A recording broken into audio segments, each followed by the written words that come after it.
All right, y'all. What's up? I'm Jamal. This is Professional Amateurs coming up on this episode, which is the last episode of season 2, Bittersweet.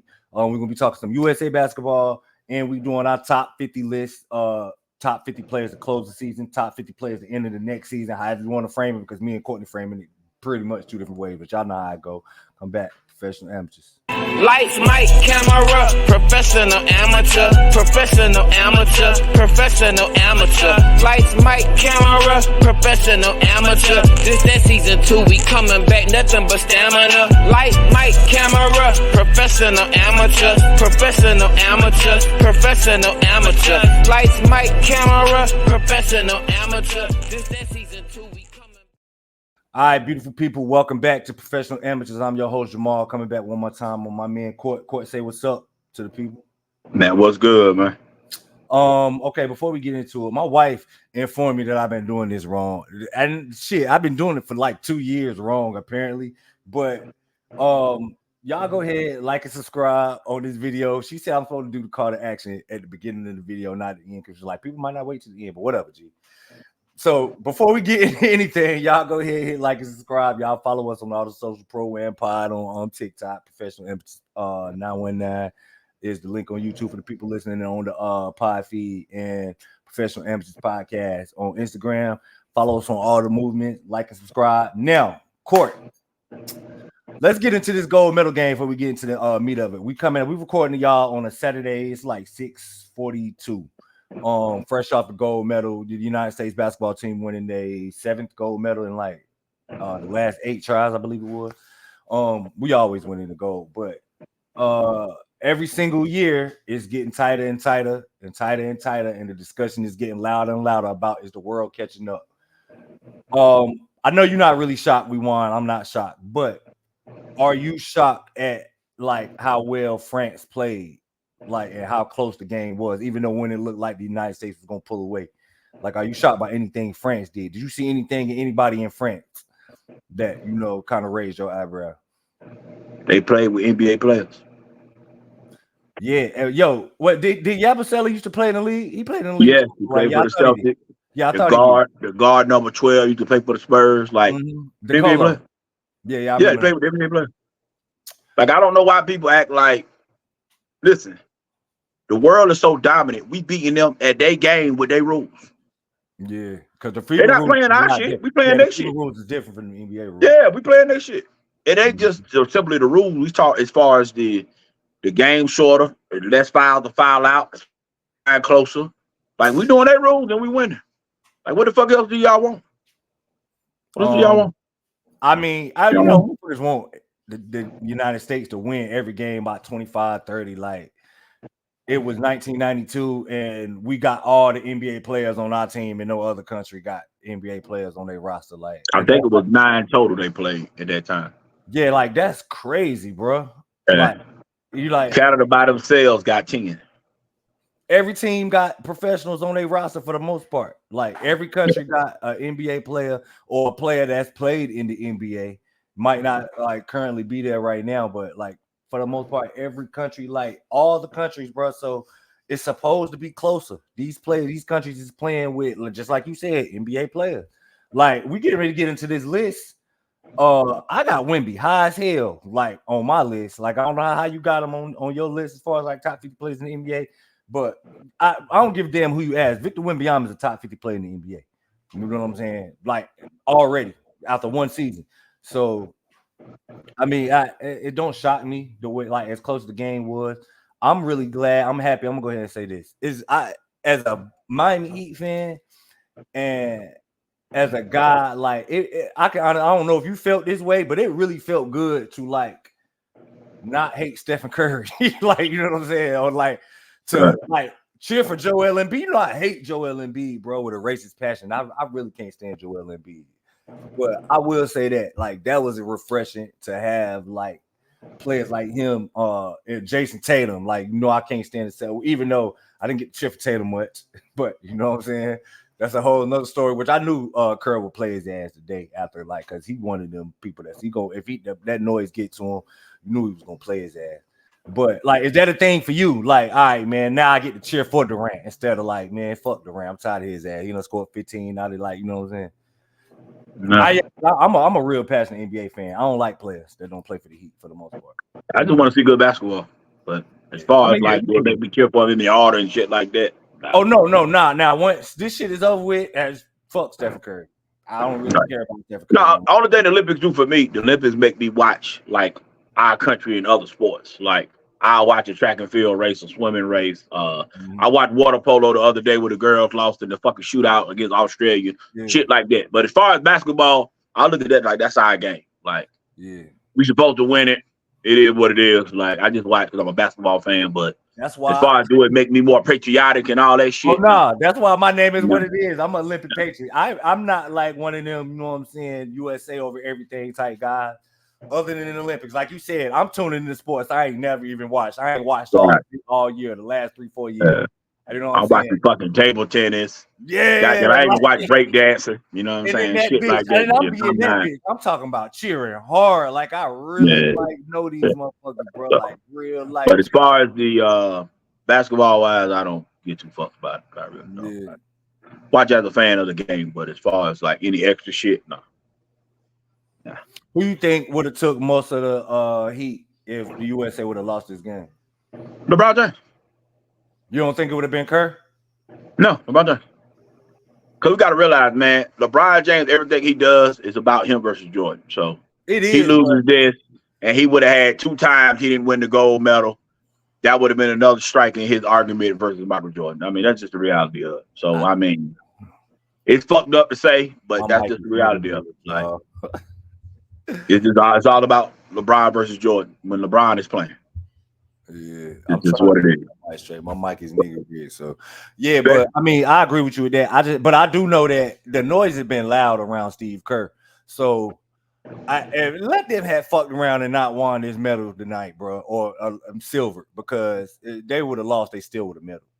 But let him have fucked around and lost his gold medal game today, bro. Even though he played Tatum early, Tatum was, I think, like the second sub off the bench. He came in early, gave him early to do type shit. But it ain't even just that. It's like the question's been swirling around for him, like to the point, like a lot of people speaking up about it, like prominent basketball heads. But I mean, that's neither here nor there. They won. I just felt like, and you're right about that. It's always gonna be a race between Mike and LeBron as far as like the GOAT discussion, and everything LeBron do is either a hit or an addition to his legacy. So, you know what I mean? I'm with you on that. I just felt like they was already on Kerr top, bro. They was on Kerr top hard. They was on Kerr top hard. You know what I mean? So, luckily for him, he eventually pulled it out. Well, you know what I mean? Because the players is too good. You know what I mean? Do you think this is the greatest team talent-wise ever assembled? I done seen that been thrown around something. I never really thought about it. I probably would say no, but it's not crazy. But I probably personally would say no. The problem with the ranking of the Olympic teams is people don't rank the players based on where they are at the time they are in the Olympics. They get caught up in trying to put them in their prime or when they was at their best. Like, this ain't the best LeBron. This ain't the best Durant. This ain't the best Curry. Like, so when you say talent, you really just talking about their name. Like, the best of damn LeBron was in the 2012. The best Durant was probably in 16. Like, this is not there. Still like Kevin Durant, and even though they're not what they are, maybe they're not 1 through 4, but they in that 20 range for sure. Like, no, I mean, like, and I'm being generous with that. Like, I'm really just trying to give them some good, like, even with them being like on the back half of their career, which Boz hit in the group chat, which I never really thought. We literally are at the end of LeBron, KD, Curry era. Like, we at the end of that shit. You know what I mean? Even with that, they still upper echelon players, bro. Like, it ain't like that they like fell off to the point where they like all role players. They still the best players on all their respective teams. They still serious MVP candidate by 2 out of 3. No. 2 out. We'll leave that alone. I got you. I'm shout out to I'm gonna shout you out now. Shout out to my sister. Shout out to Tom. My day up here now. They leaving right now. Go ahead, G. No, it's 2 out of 3, but I got you. No, but I'm just saying, like, it ain't like that they like bottom level players now. You know what I mean? You right. It's not the best. Like, we not getting them in their prime. Like, this ain't KD in his prime. But you know what I mean? Who's you taking over KD as a scorer in this tournament, even though he ain't in his prime? He's still. I mean, I get it. I get it. You know what I'm saying? I get it, but comparing them to the tournament, we compare them to other Olympic teams. You asked, was this the most talented Olympic team? And I'm saying people don't. But I mean, didn't he break the record? This might be the third best Durant of the Olympic Durants. Yeah, he broke the record this Olympic run, and I agree with you. He is at his worst individually this Olympic run, but this is a historic Olympic run for him. You know what I'm saying? Yeah, so it's kind of like, you know. This depends. Remember the last Olympic, Durant was more impressive than this one. 30 in the gold medal game, and then 29 the year before that or whatever. So, I mean, I just think that's the biggest issue. Just rank at the time they are in the Olympics. Like, especially the 92 team, like Bird land on the ground, fucking John Stockton wasn't in 2 finals yet, shit. Like, Charles Barkley had not won the MVP yet. Like, you know, they next year though. Yeah. But I'm just saying, at that time, he wasn't the MVP. He wasn't. So you can't give him credit for something he didn't do yet. Dave Robinson won the MVP like 3 years later. You know what I'm saying? Malone won his 6 years later. You know what I'm saying? But they be trying to act like that was the dude that walked through the door in 92. Like, that wasn't the case. And I mean, yeah, you're right. Because that it's hard not to do that with basketball. Once you see the names, that's it. You see the names, and that's what you go off of. You know what I mean? Trust me, I know. But imagine me trying to explain to somebody that Darren Williams is better than damn Drew Holiday right now. If you ain't see it at the time, it won't make sense to you. Darren Williams one of them people because you ain't even really like you had to see him. He one of them you had to be there, guys. Yeah, you had to see it. You know what I'm saying? Like Russell Westbrook now is looked like as a bench warmer, but Westbrook was special on a 16 team and a 20 team. You know what I'm saying? Or, well, I think he was on 16 to 12, whatever numbers he was on. But yeah, like, you know, so it's just all about where you was at the time you on the damn team and shit. Like, yeah. Westbrook one of the greatest players in NBA history. Like, if they did another 75 list, he would be on that bitch. Like, yeah, but he would definitely be on that bitch. He getting talked to the point now that he close to 75 than he is to 40. I know, but that's why I brought him up, like, because you would think like he is trash the way he get talked about. Like, but he's like literally one of the greatest players that we have ever seen. Like, anybody that's living right now, I don't give a fuck how old you are. He's one of the best players you've ever seen in your lifetime. Like, he just is, you know what I'm saying? Like, so I don't know. It's get weird, like how narratives get spun around and stuff. Like, that's why I'm really interested to see Jason Tatum, how the narrative on him gets spun going into this season, coming off the season that he just had, winning the championship, and everything swirling around him not playing in the Olympics. Like, I can't wait to see how the narrative gets spun on him and the light he get viewed. But that's on him though. Yeah, that's on him. All he got to do is get in front of a podium and flat out say, I didn't sign up for this shit. 2028, y'all kiss my ass. And this motherfucker for coming to this motherfucker. You want to be mad at the country and be like, man, fuck, bro, that's all he got to do. Y'all ain't love me no way, man. Fuck y'all. That's all he got to do. Seriously. That's all he got to do. Because see, right now, because he swear he got that mama mentality. Well, bite something then, bitch. Show me something. That's why I was like, I'm flat out this thing. I'll tell you this. He getting ready to 50 whop the Warriors. They play him twice. No, don't have 50. He need to go up there and flat out say, I'm the best American motherfucker in the world, and I feel some type of way.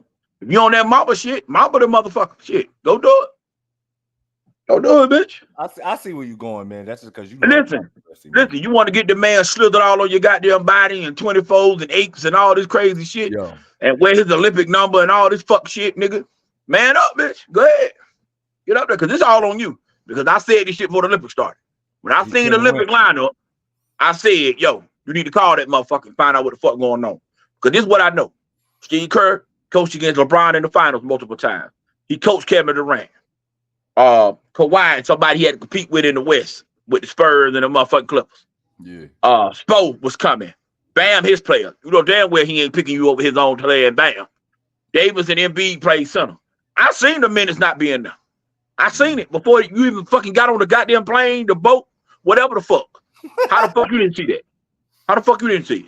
Because he Jason Tatum just coming off of the damn championship. That's what Kawhi said. He's like, how the hell you not gonna play me? I'm the best American. Like, I'm the most. Guess what Kawhi said? Guess what Kawhi said?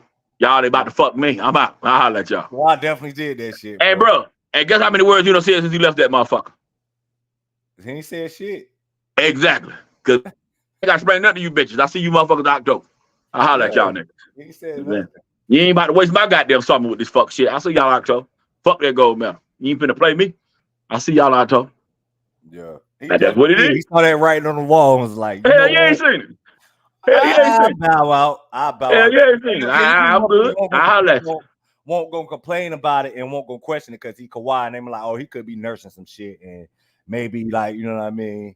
Right. They wouldn't question that shit at all. They might would have questioned it with Tatum though. It was probably and all Tatum had to do was go up there and say, I ain't kissing no ass and Kurt on some fuck shit. All he had to do was say, bro, is look, man, I just played in the fucking finals. I want to be the best version of myself. I just signed the richest contract in NBA history.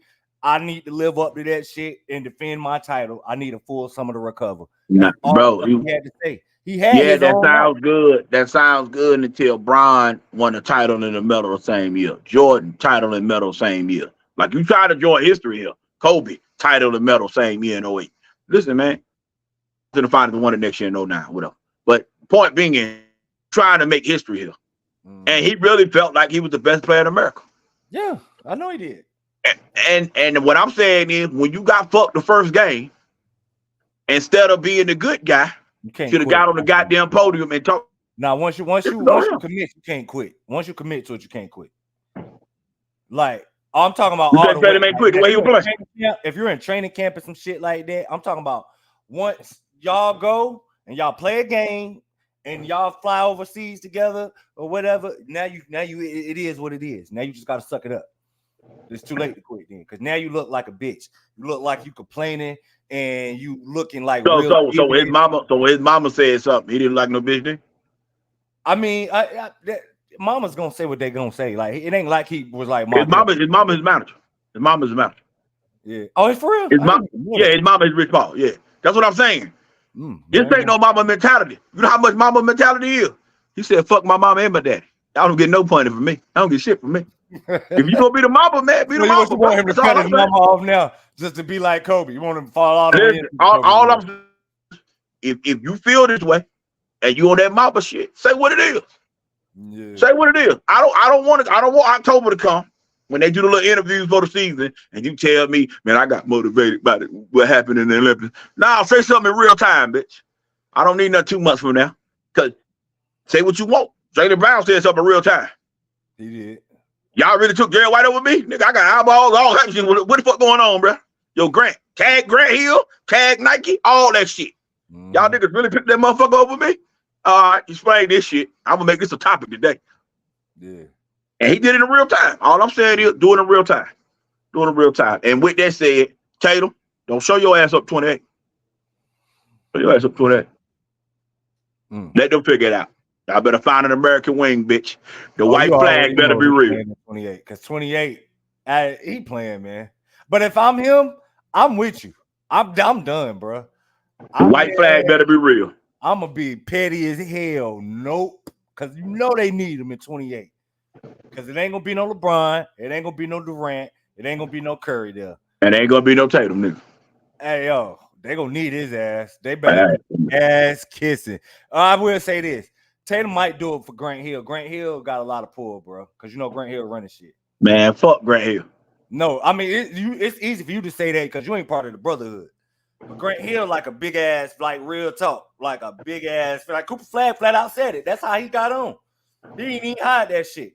Okay. You need to hear what I just said. White flag better be real then.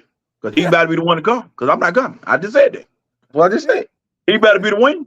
He better be the American wing. I'm not coming. I got him. Which he will be. He'll be the American wing. He'll be one of them. I'm not even going to entertain that. You got it. You got it. He'll be the wing.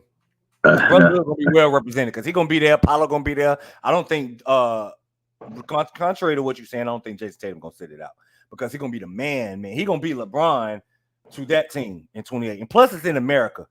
Niggas ain't trying to sit that one out. The Olympics is in America. You keep forgetting that shit in 28.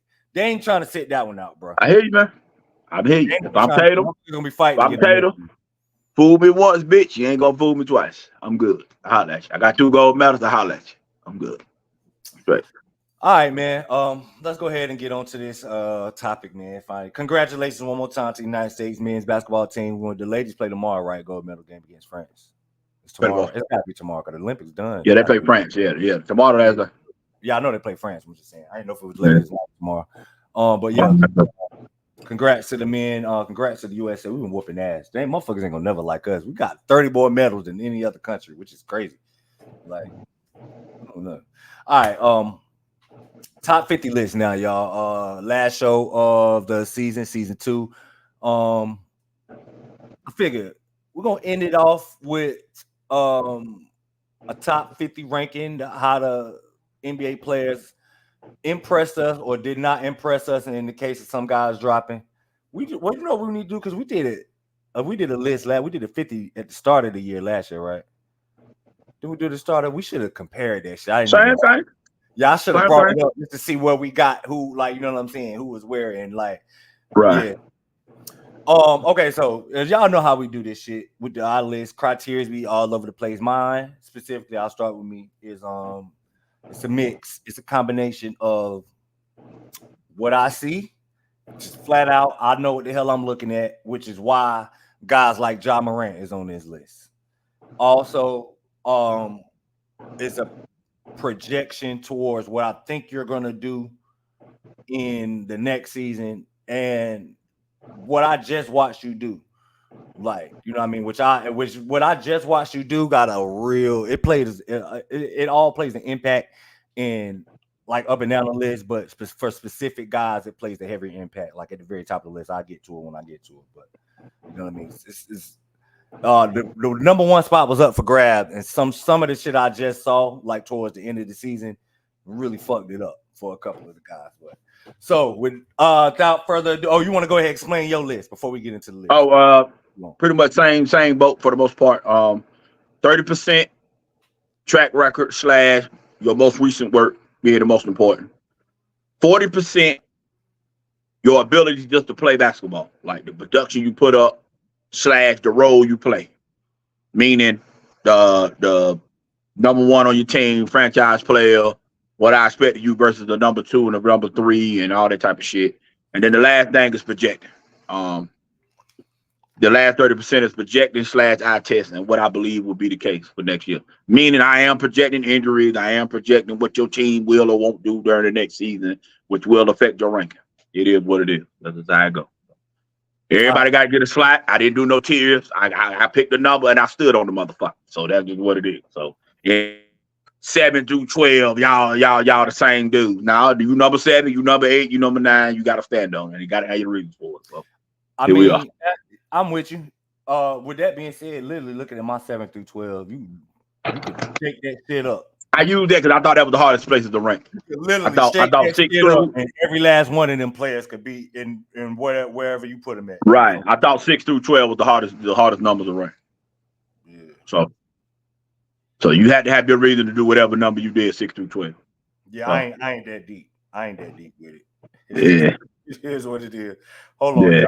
So who wants to start? I'll start. Fuck it. 50. My boy, my favorite player in the NBA right now. The current great white hope until Cooper Flag get there. Tyler Hero, right around 21 a night. Now, going forward, I think Tyler Hero got the ability, which I'm gonna stand on. I probably won't bet no more money on him because white man won't take no more money out of my pocket next year. But I think he got the ability to be 25 point per game scorer, like that type of ability, can score on all 3 levels. Got the ability to do it, but I would like to see him more, especially as a Miami Heat fan, score on that last level and the free throw line a lot more. He averages 2 free throws a game, which for a 2 guard is fucking horrible. Like horrible. And it's not even 2, it's a rounded up to 2. Like it's really bad. So, you know, but I got him at 50, man. 20 a night, 3 straight years. I expect him to be around the same thing. So Tyler Hero 50. It ain't that deep from 50 to 40, really. It's not that deep. But. Okay. Just for the record, I didn't even consider the motherfucker. He like number 89. You know I had to put him up here. I know you ain't consider. Listen, it's cool. It's cool. I just gave a light reply. I ain't even better argue with you. All right. Yeah, bro. My number 50 is LaMelo Ball. Okay. This is more projected than anything. He was 23-8. He was 23-8-5 last year in the games he played. Out of the 4 seasons he played, he's only played one season over 51 games. And I'm thinking this is going to be the second season he does that. The last time he played a full season was in 21-22, which he averaged 27-6 with 200 threes made, which, quiet as kept, has only been done by 3 other players in NBA history. And that was LeBron James, Russell Westbrook, and Luka Doncic. So the man talent is top notch. And the Hornets went 43-39 that year. And they are my sleeper team to make the playoffs this season in the Eastern Conference. And I think LaMelo Ball is going to be the leader. He's going to be the leader of that charge. You want to bet some money on Charlotte? Oh yeah, we can bet that. I'm down. So that's my reason for doing LaMelo Ball. I think he can make a second All-Star team, and he's gonna have a borderline All-NBA season. So LaMelo Ball, number 50. All right. 49. I got Anthony Simons. 23 or right under 23 a night. 4 rebounds, right under 4 rebounds. 5.5 assists. So I think Anthony Simons, honest to God, I think Anthony Simons got capability to be like top 5 scorer in the NBA. Like he got that type of ability. It's just all about like actually putting it together and being consistent. One of the best shooters in the NBA. If we did which we probably won't, but if we did a ranking, I'm high on him to the point that I believe that he the team won't be worth a fuck. They're gonna be the worst team in the NBA, all right there at it. But individually, like I think he could have like one of them seasons to where, especially if he have a completely healthy year, to where he like 24, 25 a night easily, So I got him at 49. Okay. For the record, I didn't consider him neither. He's like number 91 on the list. But my number 49, Brandon Ingram. The less impactful 25-5 guy I ever seen in my life. He looks phenomenal. He looks like he would be better than what he is. All right, go ahead. He's just not. Because I got him on my list. He can hoop. I mean, he got game. He's a prototype wing. He got everything you want in him, but he don't guard good as you would like him to. He don't rebound as good as you would like him to. But I think he's an underrated playmaker, and he does put the ball in the goal, which at the end of the day, the name of the game is buckets. And he does score that motherfucker. So number 49 for me is Brandon Ingram. Okay. I got Ingram, but Ingram, we probably want to argue where I got Ingram. But I get what you're saying though, because it ain't his numbers wise, he ain't as impactful as you want it to be. But I get what you're saying. My 48, we on 48, right? Oh yeah. My 48 is Desmond Bane. Memphis is heavy on this list. Honestly, like I was saying, from about 50 to 42. 43. It's really not that deep. But if somebody got to make it, I think Desmond Bane got the ability to be like right. The last 3 guys I got is scores that similar score around the same amount of points per game, and they all got the ability, I believe, to be 24, 25. Like, so I got Desmond Bane. He was an honorable mention for me, just for the record. Yeah. My number 48 is 11 straight seasons of 20 points per game, 7 straight seasons of at least 5 dives a game, and the returning Jerry West Award winner for Clutch Player of the Year. My number 48 is DeMar DeRozan. I'd like to see him in his new role in Sacramento, but I do believe he does what he does, which is put that motherfucker in the goal. But so I would love to see the closing lineup with him, Monk, Fox, and Sabonis. See how that affects his Jerry West candidacy. But as far as how he get it done, the man is Groundhog Day. Goddamn it. If it's a mid-range and he get it, it's going the fuck down. It is what it is. So 11 straight years of 20, 7 straight years of 5 dives. My number 48, DeMar DeRozan. Okay. 47. I got Jaren Jackson Jr. Now, Jaren Jackson Jr. honestly is on this list for me because of straight potential, but about 22 and a half a night, 5 boards a night at 6'11" is fucking unacceptable for me, which is why he's so low. And I don't think he's as good as a defender as he's supposed to be, or as he get credit for, which was he was the reigning defensive player of the year before. Rudy Gobert just stole another one. But yeah, I mean, Triple J got ability, got all the tools that you want a 6'11" stretch for to have. You just don't got enough of the 4 in them for me. But solid player. I got him at 47. All right. My 47 is a guy that's quote unquote going back to his natural position, which I don't get. So I will have to see it with my own eyes. But when he shoots, he don't miss. He was a 50, 40, 80 guy last season. Mm-hmm. The number 1 seed in the Western Conference. And that is Jalen Williams from the Oklahoma City Thunder. He was honorable mention for me. He was honorable. I like that. He was honorable mention for me. All right, 46. Courtney already jumped over. I got LaMelo Ball at 46. I really, really like LaMelo, and I really wish he could stay healthy. And I really wish he actually cared about basketball because he is too talented and got the perfect size for a position he plays to be talked about this low on our list. Neither one of us should already be naming LaMelo Ball, bro. Like straight up. LaMelo Ball should be like talent, right? Yeah, like LaMelo Ball should be like a top 25 player type shit in the league, like off his talent, size, and all of that shit. But yeah, I am talking about his ass at 46. So I really wish he gave a fuck about basketball more. And like Courtney said, less about the Instagram models and all of that other shit. Yeah. You know what I'm saying? But yeah, I got LaMelo at 46, man. I hope he get it right because I rocks with Charlotte, though. My number 46 is basically a Swiss Army knife that ain't got no machete, meaning he ain't got no main weapon. I know what you're talking about because he's my favorite. He ain't garbage at nothing, but he ain't phenomenal at nothing either. He ain't been an all-defensive team player in 3 years. Perfect 3-and-D player, and my team picked his ass up for 5 first-round picks, which pisses me the hell off. But hopefully he can be the glue piece that Drew Holiday was for Milwaukee to help us get this title. And with that said, I'm talking about Mikal Bridges from the New York Knicks. Ooh, hey, okay. All right. I got Bridges on my list too. Your ass really don't like Mikal Bridges, bro. Really don't like him. Yeah, that shit is hilarious. All right, 45, man. I got Scotty Barnes. Scotty Barnes could have easily been higher on this list. Scotty Barnes do a lot of shit. Like a lot of shit. But I think actually, if I rank this going into it was like 19, I had the numbers put up 19, 8, right around 20, 19.9. That's 20. 8 rebounds, 6 assists, 1 steal, a block and a half. Now, I believe he got the ability to be around 21, 22-ish. And Scotty Barnes is easily one of them players that could be top 30, like based off of the type of scoring because all the other shit is always going to be there.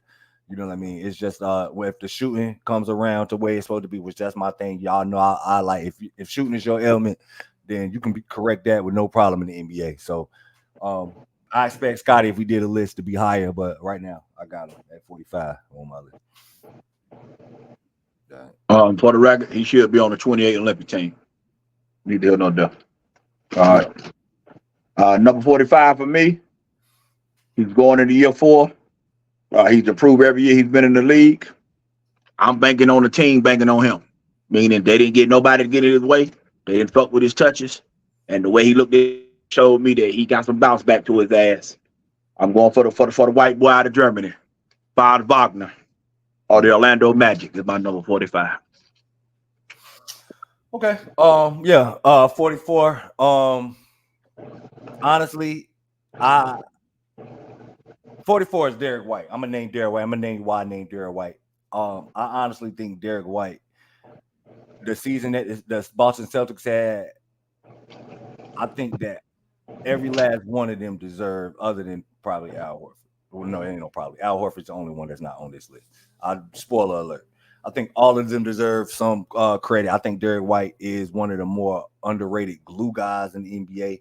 Not like super talented, but guard whatever position you need him to guard for the most part. Hit timely shots, play smart, an intangible guy for sure that won a championship. So he pretty much had to make my list. So I didn't want to have him too high, but yeah, I got Derek White, 44. Okay. I couldn't call him a 3-and-D guy because he can't really guard threes like that. So I call him the best offensive combo guard in the league that knows his role as a spacer. I call him the best 1.5 in the league. Number 44, Derek White of the Boston Celtics. Damn, that's the first one we had that was like right by each other. Like, yeah, that's crazy. Here.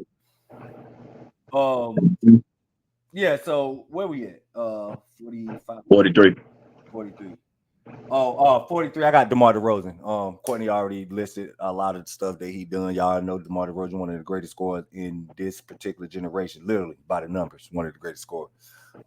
But it is what it is with him. You know, I'm excited to see what he do in Sacramento in his new role. I think he can help them. They're one of my sleeper teams. Like as far as which we'll get to that once we get to the team previews. But yeah, I got DeRozan at 40. All right. The ball back in his hands. He ain't quite as good as he was during the MVP seasons, but I do expect him to get back to 20-10 seasons, which he's tied for the second most in NBA history behind Russell Westbrook and Oscar Robertson. And he's only 34 threes away from passing Ray Allen for the number 2 most threes made in NBA history. Mr. James Harden. Okay. For the Los Angeles Clippers is my number 43. Damn, I got Harden. Okay. 42, I have Franz Wagner, which Courtney just already listed him. A lot of these players in this list is gonna kind of in the seat. So solid guy. I really like Franz Wagner. Not a white American, but white nonetheless, man. He giving y'all hope out here. So I got Franz Wagner at 42. Go ahead, C. All right, my number 42 is a guy that I was big on coming into the league. And so far, he's had more coaches than goddamn it. I done had girlfriends in my life and shit. And he's only been in the league 3 years. I'm expecting him to do 25, 8, and 6 this season with 153s made, which sounds like some normal shit, but it's only been done by 3 players in NBA history and 7 times total in NBA history, with 5 of them being by Luka. For the Detroit Pistons, Mr. Cade Cunningham. Okay. I'm expecting his first All-Star appearance and some more shit this season. So, Mr. Cade, you should be replacing the Chicago Bulls as the annual play-in team with the Atlanta Hawks. Come on down, brother. All right, 41. I have Darius Garland. I really, really kind of wish that Donovan, or he would have stuck to his word and left, or like requested out. Because Donovan was staying, because I kind of want to see him in the backcourt without somebody as dominant as Donovan Mitchell. You know, I've been really high on Darius Garland since he was in high school. So I believe in his ability. It's just really all about reps and experience for him at this point. Got probably the shiftiest guy not named Kyrie Irving in the NBA. Like, hardest guy to stay in front of with the ball in his hand. So, but yeah, I got Darius Garland. For the record, he was an honorable mention guy for me too. But he didn't make it. Okay.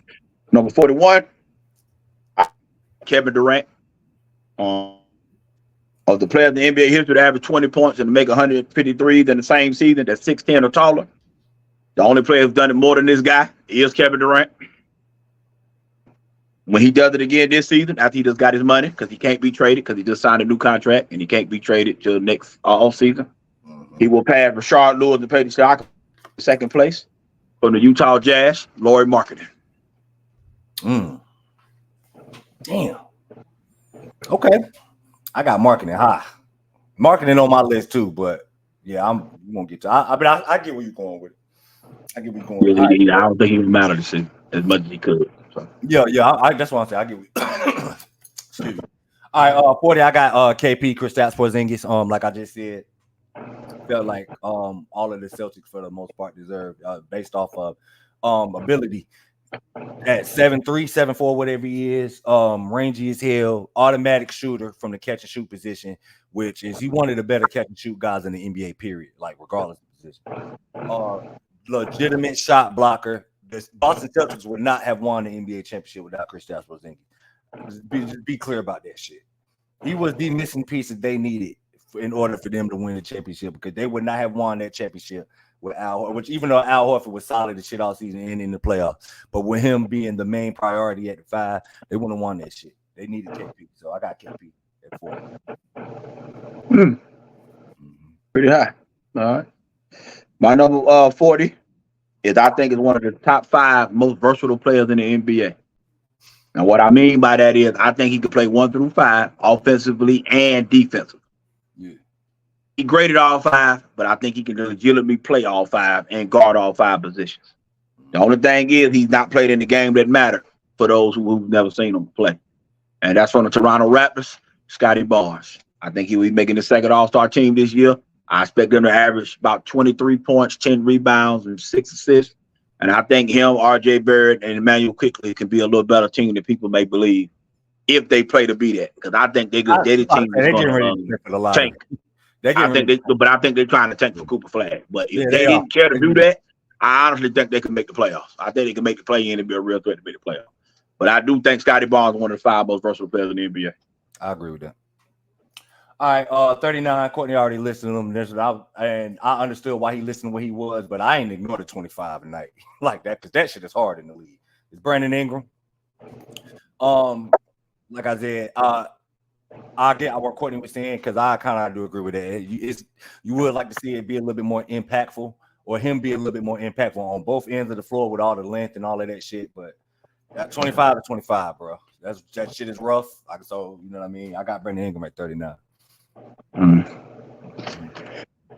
My number 39 is the most.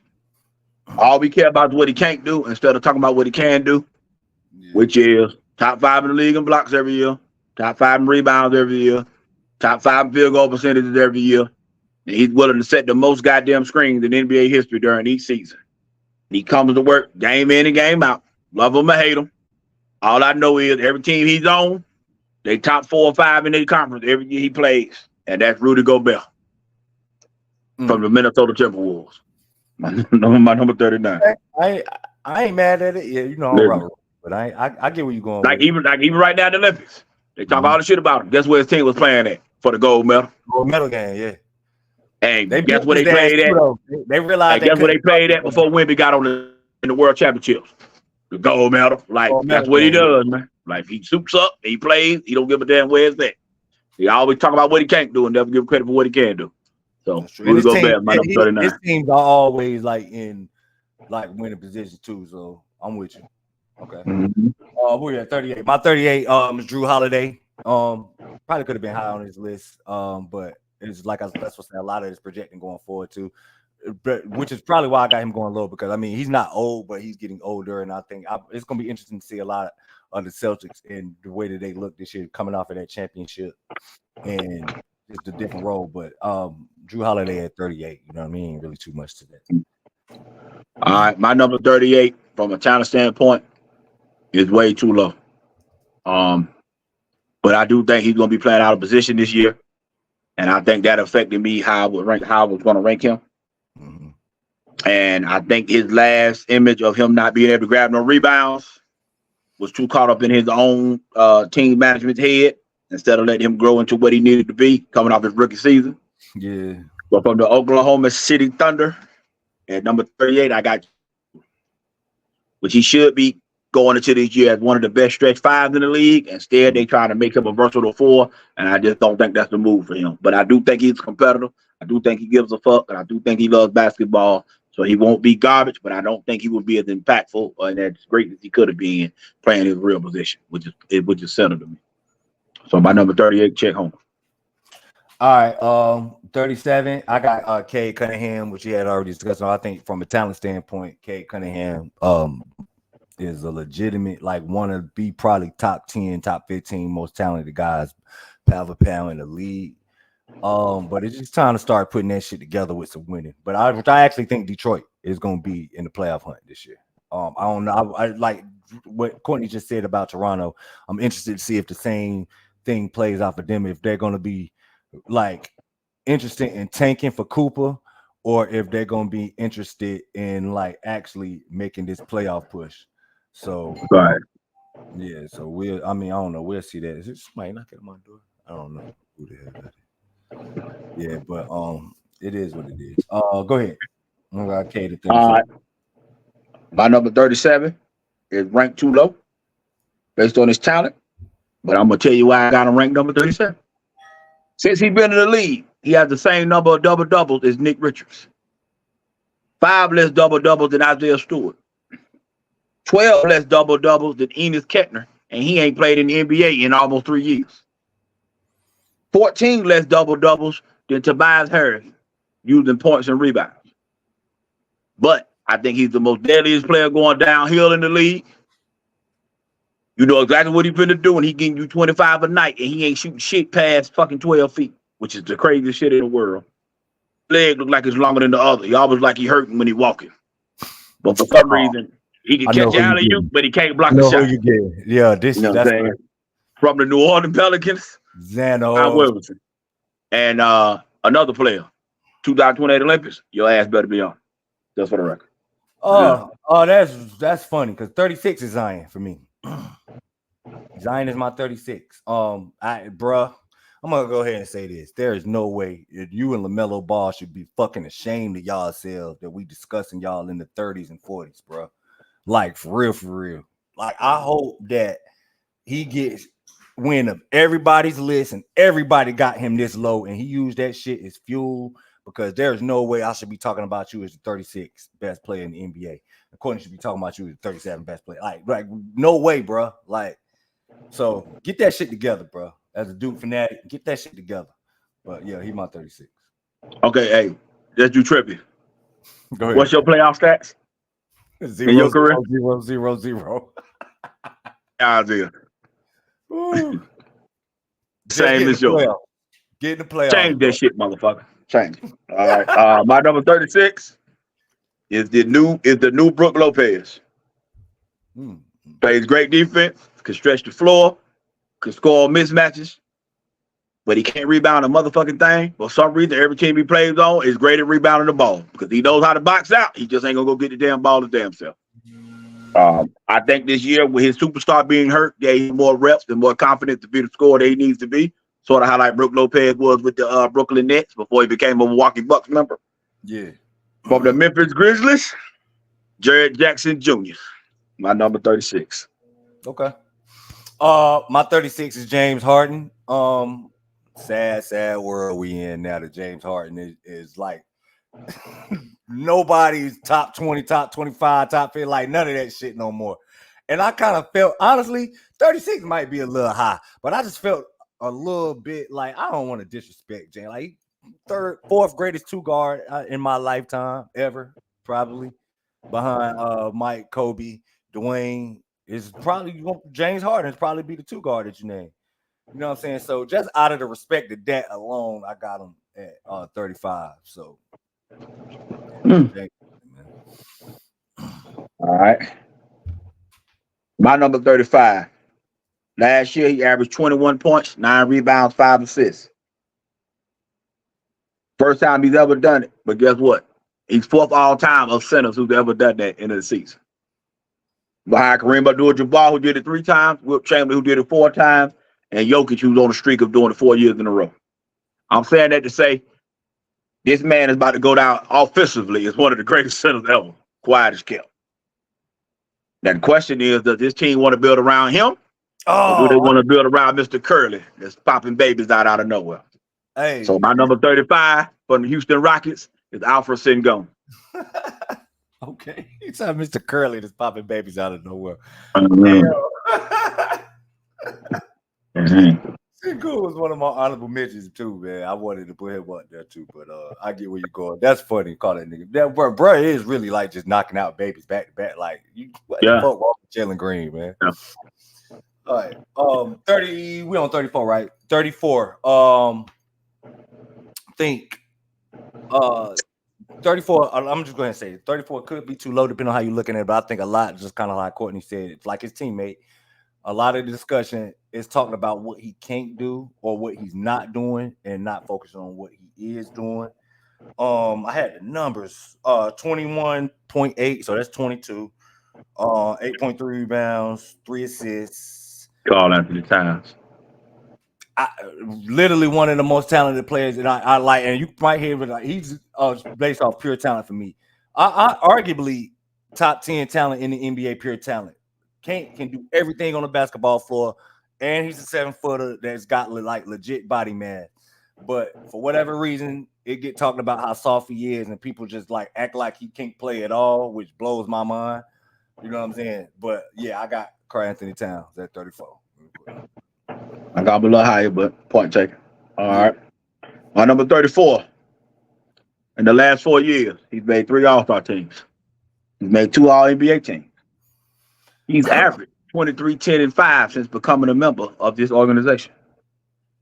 He's made the playoffs the same number of times as the legend that was cheering on the bench the other day named Carmelo Anthony. But for some reason, I don't like him. The whole nation don't like him. Knicks don't fuck with him. But realistically, he's one of the greatest Knicks to ever put on the jersey. Quiet as kept. And next season, I think he's going to be 20, 10, and 5 again, like he always been. And I'm still going to be like, fuck that motherfucker. From the New York Knicks. Hey, man. That's crazy, man. Hey, I got him on my list. I got him a little bit high, too. But so I can do more than you do, but I'm glad he at least this high on your list because I know you really don't like that nigga. He on your team. No. He on your team. I know you can't stand Shorty. All right. It is. That's funny as hell. All right. 33. Hold on. I was trying to pull his numbers up because I just got the names down. Now I ain't got the numbers beside me. I can go ahead and tell you this. My 33 is Jamal Murray. Mr. Show me an all-star game as show me an all NBA, show me something as Courtney would call him. But which is true. I would like to see him get some type of accolade, any type of accolade. I don't give a damn what it is. But just to act like 21 and 5, like 21.5 assists a game, 6.5 assists a game, 1 steal a game, 4 rebounds a game. Solid as fuck, playing with arguably the best player on planet Earth. You know what I mean? So, and plus he legitimately is one of the clutchest players in the NBA, which I think they are the best 1-2 punch, like down the stretch of a basketball game. Which is Murray and Jokic, and he the other half of it. You know what I mean? The pick and roll don't work without Murray being able to do what the fuck he do out there. So I got Jamal Murray at 33. Mm-hmm. All right, he's 9 points. 3-pointers, assists, and coming off a career high, field goal percentage, 3-pointers, 3-point percentage, average assists per game and blocks per game, and tied his career high in points per game. The only difference between this year and other years, he didn't do the jump that he usually makes in the playoffs, which separates him from his quote unquote peers, even though he does not, as Maul just said, have no goddamn accolade. 0 All-Stars, 0 All-NBA, 0 players of the week, 0 players of the month. Whatever the fuck the case may be. My number 33 from the Denver Nuggets, Mr. Canadian Jamal Murray. Jamal Murray. Yeah. Hey, bro, that's weird as hell. Yeah. That's weird. We never so that's the first one we had the exact same number. And then we had a couple one. Yeah, that's the first one we had the exact same number. Oh, the second one, the exact same number? The second one we had the exact same number. Oh, okay. The other one we had the exact same was Derek White. Oh, yeah. All right. So 32 to be clear, 32 and 31 could have flip-flop. I actually did flip-flop on my list when I wrote one down. I switched it, and I'm going back and forth, but it could go either way. 32 is Pascal Siakam. Honestly, well, I just go ahead and get to the last one when I get to it. But 21, 7 boards. How many? 7 boards, 4 assists a game, 21.7 points a game. Solid numbers, but do it all. 4-5-2 guy can guard 4 positions comfortably. A 5th position, like if you need be, depending on the matchup. But you can do a little bit of everything on the basketball court. Got the ability to take over stretches, and quite honestly, the fact that people are arguing if he is the best player on the team tell you all you need to know. about how good he is with the love that his teammate gets. So, I got Pascal Siakam at 32. All right, my number 32. Over the last 2 years, he's been 19 points, 12 rebounds, 7 assists a game. And he's only missed 3 games in them 2 years. The only players who's had a season of 19 is Jokic, Chamberlain, and Oscar Robertson. You can't guard shit when it comes playoff time because you get to attack them all day long. But from October to motherfucking the middle of April, that man is a workhorse. He brings it night in and night out. And he's a threat to make all NBA because he's gonna lead the league of double-doubles and he's gonna be top 2 or 3 in triple-doubles. Now, being the Sabonis of the Sacramento Kings is my number 32. Okay. Got my little high, but 31. Like I just said, I was going back and forth with 31 and 32. They're teammates. You could have literally put either one of them in either spot. But it's Tyrese Halliburton. 2010 and 4 are legitimate numbers. He gets a lot of love. I'm not sure. I can't wait to see somebody like ESPN's list. Tyrese Halliburton gonna be like top 20. Excuse me, that shit was choking me. He's gonna be like top 20, top 25 on a lot of these like major networks and major stations list when the season starts. He gets a little bit. I like him as a player, but he gets a little bit too much love for my liking. But I do slightly got him ahead of Pascal Siakam. Even though I ain't arguing if you think Pascal's the better player on the team, I get it. But yeah, Halliburton at 31. We on number 31. Yeah. All right, 31. This man is for the last half decade, you pretty much can write down 25, 5, and 5, and 50, 40, 90. He's your favorite player. He's the Styles P of the favorite rapper. Like shit. The most skilled offensive player ever. Let the world tell it. My boy. The question with him becomes just how many games we gonna play the season of. That's pretty much what it boils down to. Because he ain't making all the NBA because he ain't gonna play 65 games. But when he do play, the motherfucker brings it. Fight the power. Black man lifts. Put your fists up. From the Dallas Mavericks, Mr. Kyrie Irving is my number 31. Damn, bro, you almost had him top 30, man. I thought you was gonna get him there, man. Almost. All right, so we on 30 now, top 30. Now listen, my number 30, which we had discussions about this, is gonna be real high on his list. Let me go ahead and let y'all know. My number 30 is only number 30 because we ain't seen his ass in a year. My number 30 very well might be number 5, number 10 range by the end of the season. And that's Ja Morant. It is what it is with that. Like I said, the only reason I got him at 30 is because I can't factor in a season that we just saw for most of these other players and then not factor in the season we just did not see for him. So with that being said, I got him at 30, but you motherfuckers is in trouble from 29 on up because he coming for sure. And I've been on record as saying Memphis is my pick to win the Western Conference next year. That's why I think it's gonna represent the Western Final. It's gonna be Memphis. That's how good of a season I think he about to give y'all a y'all must have forgotten moment for sure. But yeah, I'm Morant 30. All right, my number 30 is I don't know if motherfuckers forgot or just don't give a fuck what they watch. He's been in the league for 6 seasons, and since his rookie year, you could pretty much pencil in 25 points and 9 assists a game. It could get as high as 30 a night. It could be as high as 11 assists a night. And he's literally improved in assists since his rookie season. But for some reason, he's a fucking ball hog. Man is a one-man offense. If you put up 2 shooters and a center that can set a screen, you motherfuckers is going to get 110 points by hook or crook with this curly head motherfucker right here. He can't guard me or you, but if you love Steve, you don't love him. And from the Atlanta Hawks, Mr. Trae Young. Love it. I love how high you got him, bro. I'm not gonna lie. I got him a little bit higher. You about to hear his name. Spoiler alert. You're getting ready to hear his name in a little bit, but I'm glad we're thinking on the same page with Trae Young because like you said, I don't know if motherfuckers forgot or just ain't paying attention to what he got going on. Like Yeah, so Yeah. all But right, that man put in work. I don't know what the hell going on. I'm expecting him to do 28 and 11 this year. Like I don't know what the hell I'm looking on. I don't know neither. I have no clue. But all right, so my 29. Okay. Opinion. This is an opinion-based take. Bam, Anthony Davis, Julius Randle are the three most talented power forward class hybrid forwards for me in the game. Like pure talent, like can do every fucking thing. Big as a goddamn linebacker.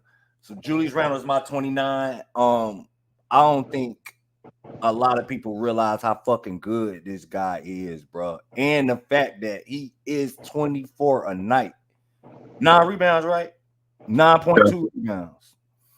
Like, damn near 25 and 10 playing with a guy that's what was Brunson? 27 a night last year. Mm-hmm. You know how fucking hard that is, bro? To score 25 a night with another nigga averaging 25 or 25 plus. Like, that shit is elite. Julius Randle is one of the more elite power forwards in this league, and nobody ever brings him up in that conversation. But yeah, I got Julius Randle 25. I hate his ass, but I get it. My number 29. Everybody like to call him the best two-way guard in the league, which I don't know what the fuck that means because everybody got hands, but whatever. But everybody don't play on the same offense. Everybody likes to call him Mr. Underrated. Well, how goddamn underrated can you be? We keep ranking your ass in the top 40 every year, so how underrated can you be? Now with his second gold medal and his second championship, say hi to the Hall of Fame soon, I'm assuming. You know what I mean? Which is what it is. From a pure number standpoint, this might be too high. But if you watch him play basketball, you understand the fit that he makes, and you can put him on any one of the 30 teams in the league. The motherfucker fits anywhere. And you just saw him sit down, his teammate that's going to be ranked way higher than him on this motherfucker. Mm-hmm. Mr. Jrue Holiday from the Boston Celtics is my number 29. I get it. All right. 28, I got Lauri Markkanen. Courtney had him a little bit high in his list. I think I had the fucking numbers, man. I got to be more prepared. I act like I ain't been doing this shit for 2 years. The points per game, 23, 8, 2 assists. Honestly, you would like to see him get at least a block a game with him being a 7-footer, but forget all of that. This is one of the best shooters in the NBA. He don't even get enough credit for that shit. Like bar none. Him, Karl Anthony Towns in that same time. I don't think enough people like. He is what Karl Anthony Towns is, but is white, and he don't get none of the disrespect that Karl Anthony Towns get, which is the white Kevin Durant.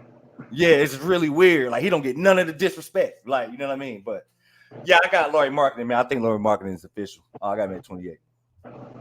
Let me ask you this before I go to my number 28. Mm-hmm. Are you up? Are you disappointed in him as a competitor for re-signing for the contract with Utah, or do you look at it like, yo, get your money? It is what it is. I mean, I think that whole we gotta win by any means necessary thing is a more of an American thing. So I'm not disappointed with him because he's not American. You know what I mean? That's that's something that's embedded in American culture. Like nothing like comes above winning type shit. And I don't think everybody else think like that. We the only country that put a sell they damn mama's kidney just to win a championship type shit. And then motherfuckers would be like, well, he was trying to win a championship. It's all right. Like, you know what I'm saying? That shit ain't nowhere. Okay. So, I just want to see your temperature on. Yeah, I'm not. Okay. I mean, of course, like I wish he would have, like, you know what I mean, wanted to go somewhere else. But all right. My number 28 is every new generation kid's favorite player. Some people's GOAT. I don't think he's an all-NBA caliber player anymore, but I can't ignore his positional value and understand what he brings to the table. So I do understand the value that he brings on the basketball court. He was top 5 last year, so he can shoot the motherfucker. You know what I mean? I don't think he goes to the hole enough for me. We're going to see how thick his skin is because we know he's a sensitive motherfucker. And ever since he done got signed on, he's had more podcasts than ever. I don't know if that's a good or bad thing for those who try to win a championship out there in that place. You know, that's a little different breed of location there. From the Philadelphia 76ers, Mr. Paul George. Paul George. Number Okay. 28. Damn. Okay. I get where you because we talked about this shit and you projecting going forward and shit got something to do with this shit too. Yeah. I got you. All right, so 27. We just brought him up. 27. I got Trae Young. They ain't really to say too much. I really wish I was not disrespecting Trae Young. Like he fucking Kevin. What's that one? Kevin Huerter or some shit. Like I don't know. He TJ McConnell. Had to think of another point guard. Like I don't know. They act like Trae Young ain't like 27 and 11 type shit. Like consistently. Like I don't know what the fuck y'all doing, but whatever. So yeah, 27 Trae Young. All right, my number 27. My number 49 can learn from this guy. They average the same numbers, but this guy impact just totally fucking different than yours. He's in a contract year, so I don't know if that's a good or bad thing. If you're a fan of this team, you hope it means a good thing, because that means he's capable of being a top 15 player. And if it's a bad thing, he's capable of being the 45th best player. So I just stuck myself in the middle, because I know what he's capable of when he gives a fuck, and I know what he's capable of when he say fuck the world. I know you're talking I'm pretty sure he's gonna be at his press conference with some curls or a perm or whatever the case may be. Let's go. What I do know is when he suit up, the man performance. Emoji. Fine, you can pencil it in with 2 steals a game, and he ain't scared of a motherfucking soul in your top 10, top 15, top whatever. From the Miami Heat, Mr. Jimmy Butler. My man. Number 27. All right. Yeah, I get it. 26, I got Kyrie Irving. I list Kyrie Irving, the reasons for him, but honestly, I say it. The most skilled offensive player. I say it with my fucking chest. Most skilled offensive player ever. But it's other shit. The reason why he's only 26 and not 16, or like, you know what I mean, shit like that. So yeah, Kyrie at 26. Kyrie.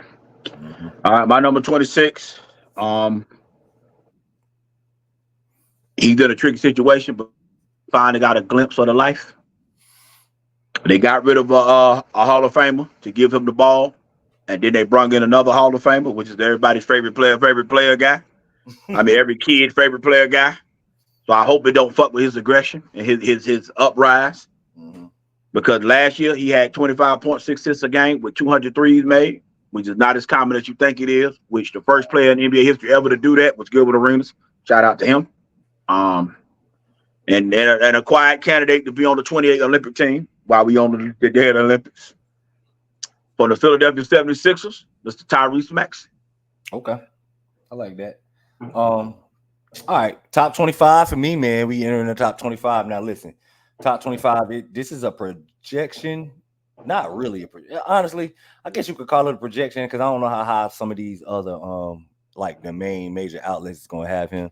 But truth be told, I honestly think it's a little bit low for him, and at the end of the season, it's gonna be high. Hold on, I was trying to get there. I got it.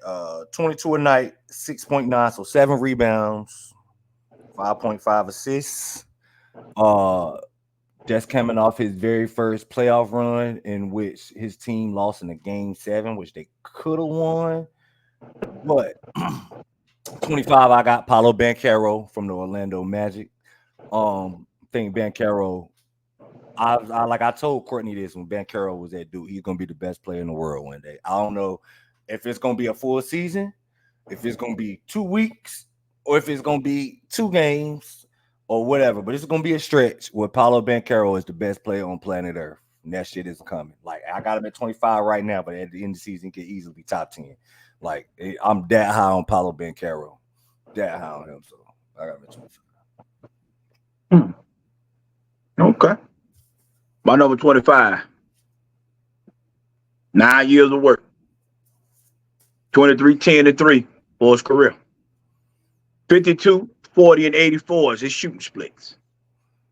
If he just do his fucking norm, that's top 25 production in the league. But like Maul said earlier, he's viewed as a bitch, soft ass nigga, all this other bullshit. But if anybody else got a number 1 pick to be able to do that for a decade in, it would take it all day long. Yeah. From the Minnesota Timberwolves, Mr. Karl Anthony Towns. I get it, bro. He definitely got top 25 capability, bro. Like, I get it. I get that shit. So if he just do it normal, 23, 10, and 3, with 52, 40, 84 splits for 9 years. Just do your norm. And that's all Anthony Edwards should need from his sidekick. Do you know? Mm-hmm. All right, 24. Courtney just listed him 25 a year. 25 a night last year, all-star appearance. I agree that he could be on the Olympic team. Once again, this man an apology because I looked y'all dead in the face and said Tyler Hero was better than him. And I'm the bigger guy, especially as a Miami Heat fan. I ain't got no fucking problem with admitting when I'm wrong, but I apologize, my nigga, Mr. Tyrese Maxey. Welcome to the top 25 in year. What is this? 4? 3? 4, I think it's 4. Yeah, 4. You just got the extension. So it's either 4 or 5. Yeah, 4 or 5. Welcome to the top 25, Mr. Tyrese Maxey. I got him at 24. My number 24 led the league in assists last year. Covered off his back-to-back 20 and 10 season, 20 points, 10 assists. I really don't care for his game. It's fuck to me. But I can't ignore dude that led the league in assists. Yeah. That's like I said, he's 20 and 10, and his team won 2 rounds in the playoff and beat mine in the game 7 at our crib. So I gotta give him his flower. Hey, he did what he had to do, he got it done. I don't give a fuck how ugly it looks. Now he do need to step it up on the defensive end, especially with him having the physical tools to do it at 6'5". But I can't ignore what he was doing up to this point, coming off last year, and that's Mr. Tyrese Halliburton of the Indiana Pacers. All right, 23. Might be a little bit high, I guess, depending on who you ask. Yeah, because Courtney already said this guy had him a little earlier, but 23 it's kind of different for me because it's more impact. I think he is one of the 5-10 most impactful players in the NBA. Can do everything, literally everything on a basketball court. Can guard every position on a basketball court. Maybe not super effectively, but I mean he got the tools to do it. Domantas Sabonis. Domantas Sabonis is one of them guys that I feel like could easily be in the 20 to 35 range, depending on who you asking. Like, but I got him at 23. Okay. My number 23. He's only 23 because of the left-right column, meaning the win-loss column. Yeah. He averaged more points. Last season, he averaged more points, assists, steals, had a higher field goal percentage, 3-point percentage, effective field goal percentage, and had a higher PER than Baby Jordan did last season. Do with that as you may. Number 23, De'Aaron Fox of the Sacramento Kings. Unbelievable. Okay. Because I went back and forth for 23 and 22, and 22 is De'Aaron Fox of the Sacramento Kings. So, like, based off of all the shit just Courtney just listed, I get it. You know what I'm saying? So, I got De'Aaron Fox at 22, his teammate at 23. I went back and forth with them, too, like I did with Halliburton and them. Okay. So, you went with him 22? Yeah. So, it's on me? Yeah. All right. My number 22. He's coming off his worst season since 2015 outside like 3 years ago or something like that. Damn, this is crazy. All right, okay, now, but he averaged 24, 7, and 4 last year. You know, it was only 3 other players in the NBA that averaged that last year, right? LeBron James, Luka Doncic, and Nikola Jokic. That's how good this man has been for the last 10 years. Because last year was an off year, quote unquote. For him. Yeah. Now, off year. Now, I heard he got some of that glow. So I'm assuming he got his glow back. So I'm expecting him to turn back to form. Bullets with his teeth again. For the Milwaukee Bucks, Mr. Damian Lillard. Number 22. I get you. All right, because I think we at the point now of the list where it's gonna be like real similar. But like all the names for the most part is gonna be real similar. 21 is Damian Lillard for me as well, like not far off from you. Like you said, 21 a night, 7 assists. I guess it was like you said, a quote unquote off year, but I'll take it. We ain't have a guard average 24 and 7 on my damn team. Like we trying like a motherfucker to get Damian Lillard. So I wish we would have had his ass on the damn on Miami Heat averaging 24 and 7. So Yeah, I got Damian Lillard at 21. 21. Mm-hmm. Hey, if your number 50 was light skin, you'll have him, but we'll say that for another day. For real. My number 21, since the big man said he's American now, he's the best player from the Congo. He's a Swiss Army knife at 6'10". He can do it all. High motor. He comes game in and game out. I've seen him win a title at the second or third best player, depending on how you feel about Kyle Lowry that year. He came to the Indiana Pacers and did what he's supposed to do, which was help them get over the hump and help them win a couple rounds. His game ain't eye pleasing, but the motherfucker get it done. You could pencil him in for 22.75. I think he should be around 9 to 10 boards a game instead of 7. But outside of that, the man do everything else. From the Indiana Pacers, Mr. Pascal Siakam. I got it. I got why you went down there. I like Pascal too, though. You know, but all right. Well, I'm on 20 now, right? Mm-hmm. I got my marker going up now, so I can cover the top names. 20. Guy that you already listed. I got why you had him where you had him, but I got Paul George at 20. 22. Was it 22, right? Yeah, 22 a night, 5 boards, 3.5 assists. But the most pressure he's ever been in his life, ironically, coming off a time when he let the world know he don't really want no pressure. So very interested to see because he's gonna be around the same. His numbers is gonna be the same. I'm sure his numbers gonna be the same, but very interested to see on the impact he has. Very interested to see the impact he has on 76ers and their hopes of a title run and how he handles the pressure of that fan base because of their hopes of a title run. But I got him at 20 right now. Okay. My number 20. We had a guy that come on this show and told us that he could project to be 27, 15, 5, 5, and 4. I'm sorry. 5, 4, and my bad. So 5 assists, 4 blocks, 2 steals. My bad. Well, I looked at his rookie season and I compared it to NBA history because I was just curious. They started tracking blocks and steals in 1974, for those who don't know. And last year he averaged, 20, 10, 3 assists, 1 steal, 3 blocks a game. Well, that was the first time it's been done since 1996. So that's damn near 30 years by a guy named David Robinson. Oh. Kareem Abdul-Jabbar did it 7 times. Akeem the Dream did it 3. David Robinson did it 3 times. Did it 1 time, and Bob 1 time. So if Wimpy just do what the fuck he did last year, he's special. Super. He do what the fuck Bob said. I got the nigga too damn low. So he either about to be top 5 or he gonna be number 20. And it all gonna depend on if him and Chris Paul can get the job. Because I struggled to put him here from a guy that had less than 25 wins last year. But I couldn't ignore what the hell my eyes were looking at me. Exactly. So I struggled with him. So I'm assuming projecting wise, they don't bring it on Chris Paul. Excuse me. That they should jump up from 22 to say 38 to 44 wins.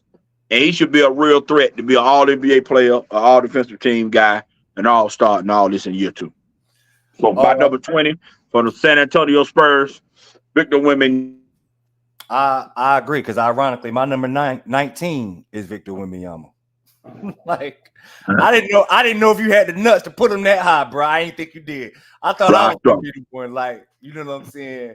Because look, man, I get it. The Spurs is terrible, like they were terrible last year. But like Courtney just said, I was not gonna ignore what the fuck my eyes just saw, bro. You know what I mean? So looking at that, and I don't think he's gonna do what Boz was projecting, but I don't think he's gonna I think he could be like legitimately like an MVP candidate this season because they love him so much. I don't think he's gonna come close to winning it, but they're gonna talk about him in the race and shit. Yeah, Wemby 19. All right. My number over the last 4 years, he's averaged 27 points, 5 assists, 4 rebounds a game, with 800 total threes made over that time period. And the only other players that have done that is Luka, Steph Curry, and Damian Lillard. He has become I don't want to say underrated. I don't know what the fuck to call him. All I know is the motherfucker be performing. But when the playoffs come, he just can't seem to get out around number 2 to save his damn life. And that's from the Cleveland Cavaliers, arguably the best combo scoring guard in the league, Mr. Donovan Mitchell. Okay. You got him in 19. All right, so I'm on 18.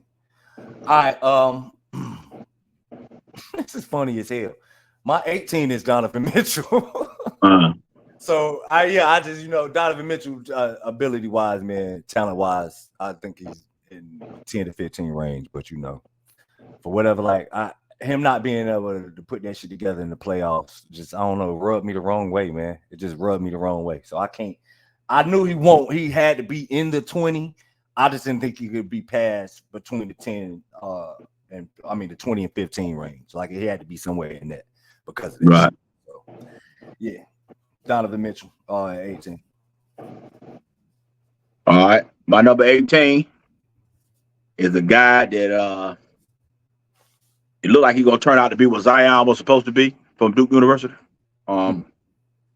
He had his first playoff run last year where he averaged 27 and 9. I expect him for this season to average 25, 9, and 5 because the front office believed in him and they went and signed another defensive player for whatever the fuck reason that is. And he should be the guy on the 2028 Olympic team for sure. From the Orlando Magic, Mr. Pablo Banchero. My boy. He's gonna be one of the he's gonna be the best player in the league, like I said. It's coming.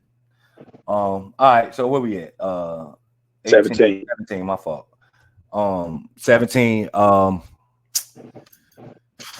guy's near and dear to my heart, man. Like straight up near and dear to my heart. 19 and 10, 4 assists a game. Arguably, even though I don't even think that's that much of an argument, but I hear your damn bullshit names. Arguably the best defender in the NBA, the best defender on planet Earth. Mr. Idris, the world know him as Bam Adebayo. So I got Bam at 17. You said you got him at 17? Mm-hmm. All right. Well, my number 17 is my pick to win Defensive Player of the Year this year. And this is the first time the front office has made him the clear man because they gave him his money and told the other motherfucker, you better earn yours. And I watched him on the Olympic team sit down some guys that people say he's better than him from the Miami Heat. Let's go, Bam Adebayo. Yeah. All right. Okay. 16, ironically, is the man that Courtney just said the front office went to him and told, you ain't him no more. At least you better prove that you him. Now, until last year, I've always viewed him as the boogeyman in the Eastern Conference.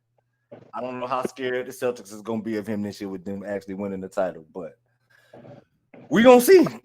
Contract year, he going to be playing because he motivated. My number 16 is Jimmy Butler. Damn, got Jimmy Butler 16. Pretty high. Okay. All right, my number 16, I think is the most underrated bucket getter in the NBA. Over the last 5 years, he's got the 6th most points scored during that time frame. He took a team to the finals as the leading scorer, and he's averaged 27 a game beside the greatest scorer ever. Let some people tell it, just last season. I watched the game against Serbia. It was 4 MVPs on the floor, and the one guy that won the MVP is my number 16. That light-skinned boy out of the Phoenix Suns, Mr. Devin Booker. Okay. All right. So 15. 15, honestly, bro. I had to give him the respect that I thought he deserved because when he plays, he is still one of the best players in the NBA, and I don't even really think it's an argument. 23.7, so right around 24 a night, 6 assists, 6 rebounds. I'm sorry, 3 assists, 1 steal, 1 block. Mr. Kawhi Leonard. Now, I know that from what I've heard Courtney say something about how motivated he think Kawhi is based off some statements he made. I know that Kawhi gonna be motivated because a lot of people gonna be counting the Clippers out moving into a new building. He clear cut the man now. And like it ain't no like, you know what I mean? None of that. All right, maybe it can be you, maybe it can be him, maybe it can be him on a different day. Like, no, it's him, it's me now. So I got Kawhi at 15. I expect for him to have honestly a top 10 season. Like, because I think he that good when he actually plays. I just wish he could put it together in a playoff run. Okay. Your reason is why I got another guy around that area, and it's not him. Okay. My number 15. He's having a threesome with WNBA chicks. What? He's helping put rockets into outer space. Hey man, don't put that shit on him, man. Man, he's having battles with Nike as the shoe company. He's just a different guy. He's a different guy. He's one of a kind, but he's a hell of a basketball player. He still can't go left, but he can get to the left. And he's coming off the Finals MVP, and he's coming off a Conference Finals MVP, the Larry Bird Award, whatever the fuck that supposed to mean. From the Boston Celtics, Mr. Jaylen Brown, my number 15. All right, 14 is probably, unironically, I think it's Kentucky players. The second most disrespected player in the NBA, not named Karl-Anthony Towns. I don't know how the hell you can view 24-12 with 3.5 assists and 2 blocks as trash or soft or whatever adjective that y'all weirdos throw around for Anthony Davis, but that's what it is. And it blows my mind still why he still gets viewed as less than, even though he's been the best player on the Lakers for like the last 2 seasons easily. Like I'll say the most important player. He's been the most important player. Most consistent player for sure. But yeah, that's Anthony Davis. You got a 14? Oh man. It's gonna be our first major conflict there. Okay. I think it's getting my number 14. Mm-hmm. My number 14 is a guy that I swear I wanted to put him in the top 10. I really did. I got him in the top 10. They asked that man on the microphone, what are you gonna do from now that Paul George is gone from a leadership standpoint? And he said, do what the fuck I already been doing. I've been that nigga the whole time. Yeah. So I'm about to believe him. I think I got him too low. Some reason I think he gonna pull one out his ass because they opened a new arena. They paid him his money, and I think he gonna have a moment. But I do think this is his last year to happen. After this, if he breaks down this year, he will never be in my top 20, 25 again. I don't give a fuck what he say. I don't give a damn who he rehab with. I don't care if he go to France. I don't care if Deshaun Watson masseuse rub his leg. I don't give a fuck what happens. Not the Robert Kraft special, bro. I don't give a damn what comes down. But the man with the Tahoe from 1996, 97, from the Los Angeles Clippers, or I guess they're gonna be the Anaheim Clippers, or whatever the fuck case may be, Mr. Kawhi Leonard. I number 14. All right, I ain't mad at it. 13, Courtney just brought him up.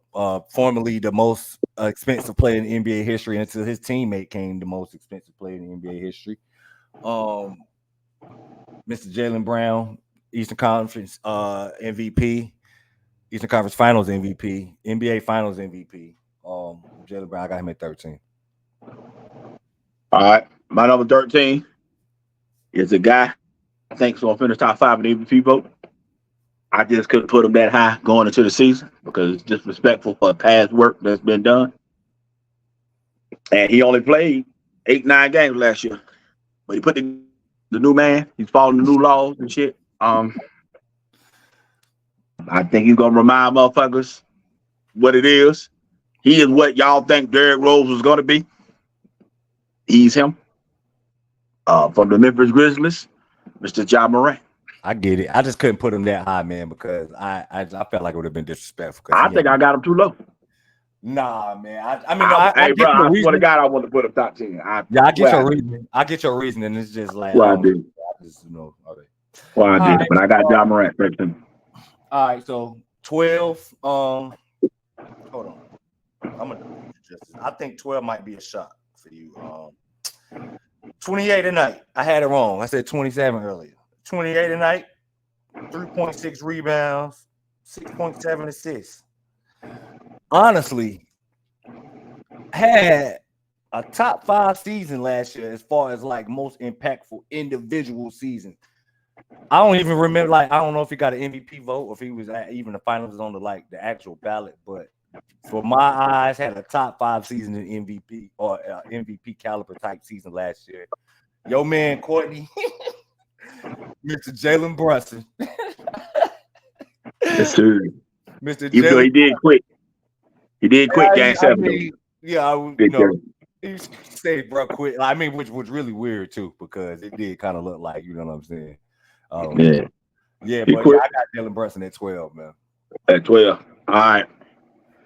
Before I get to my 12, number 12 through 6 can be any order.